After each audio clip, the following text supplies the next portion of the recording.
Yaman. Welcome back again to Zimu Reality ITV. Starangu ndinoitwa DJ Spark Zimbabwe ndiripo panapa ndinoita mudiginyira wekungwafa ma latest pandinoita mudiginyira wekungwafa zvinenge zvichipisa. Ndine mumwe mwana so wandaona mwana weboyzika ndati hazvingaite kuti ndingoone ndega mwana uyu netalent rainaro nebrain dzainadzo. Ane chipo chekugona chifunga chipo chake chainacho ndechekubata. Mwana uyu ari very clever, ari very intelligent. Ndichitaura mutomoni wandamita inini. Saka ndakuratidza video yake ndati munyatsoione video iyi. Munyatsoione video boys. Munyatsootera art yake nemaquestion anga achibvunzwa nemupinduro wanga achiita nemalanguage akadzidzira about 5 at age of 10. Vangani wenyu vanozvigona kudai so.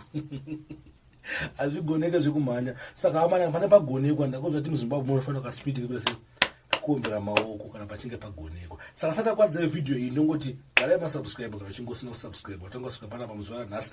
Asi kana wagara uchi poto chimboya panapa wakasubscribe ayo maya big up yourself ndimunosimbisa ndimeta ndambe ndiita se ndichienda kumberi ndimakabuilda channel ino yekuti nakidze so vamwe ndazosvika ichoti ine maviews akawanda. Saka hapana ndimakaipa. Saka video remwana uyu ndakutobva ndatoenda mushando nefuti ndakubva nangotaurira futi ndobva ndatongoenda asi dakuti musana mutoenda video munyatsonzwe ndikukomenda mhani nyaya dzawana wakadaiwo dzawana wakapenga panapa.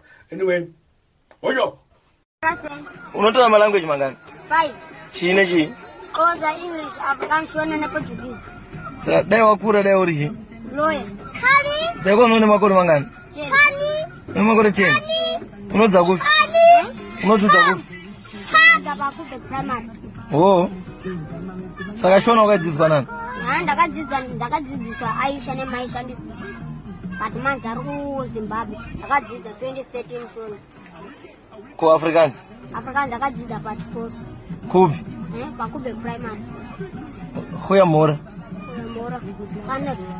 Gaan goed met my. Ku Portuguese? Portuguese ndikuziva pacheche. Obrigado eita basa. You say how are you? You're born on 5. And I'm obrigado, thank you. Saka mukadzi anonzi chii nechiPortuguese? Mukadzi handinamboziva but ndikudzidza ne handinamboziva rese ndikudzidza. Oh, you are learning? I'm learning Shona. I'm not Shona Portuguese. I do not know it perfect. Ko Shona? Shona ndinoziva perfect. Perfect. Wakamboenda Zimbabwe? Baba vangu ari Congolese andisiya ndine 2 but manje akaenda kuCongo handinambomuona but if ndakapedza chikoro ndinoendomuona paCongo because anoni njembira ati anouya but anambouya futi but maybe apuwa ikoko ne. Maybe my father's poor there. I do not know if he's poor or not poor ne. So that's why I think I must go visit my father. Some people they say to me, no, I mustn't go visit my father. It's supposed to be my father who comes see me. I tell them no, I have to go see my father because maybe my father is poor there in Congo.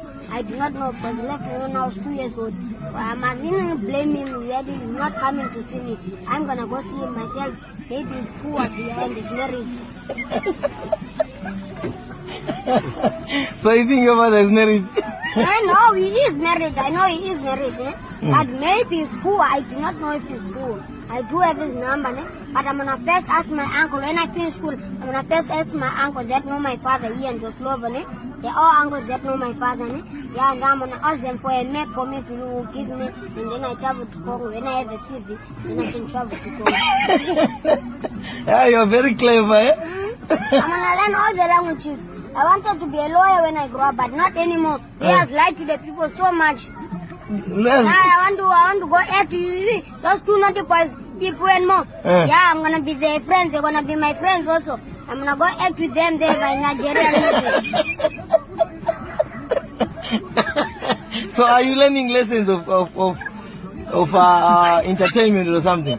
No, when I grow up, I'm gonna learn when I finish school. You've been in entertainment industry? Yeah. You act dramas and stuff?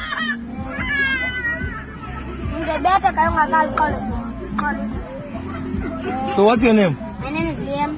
What does it mean in Shona? In Shona? What must I say? What's my name in Shona? So in Portuguese? I do not know.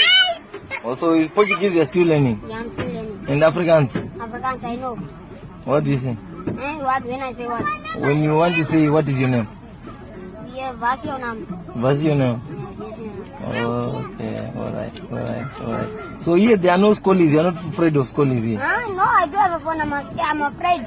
And when I think I'm gonna be a lawyer. And when I'm a lawyer, the police, there's not gonna be torture. I'm gonna put them for 5 years in jail. And I'm gonna take them out after 5 years. And then if they steal again, I'm gonna put them for 10. Going up like that, 5, 10, 15, 20, 25, 30. Going up like that. But you said you don't want to be a lawyer anymore. If I am gonna be, because my dream was to be a lawyer. But now I change. Yeah. Why? I do not know, because lawyers lie. They like the people so much.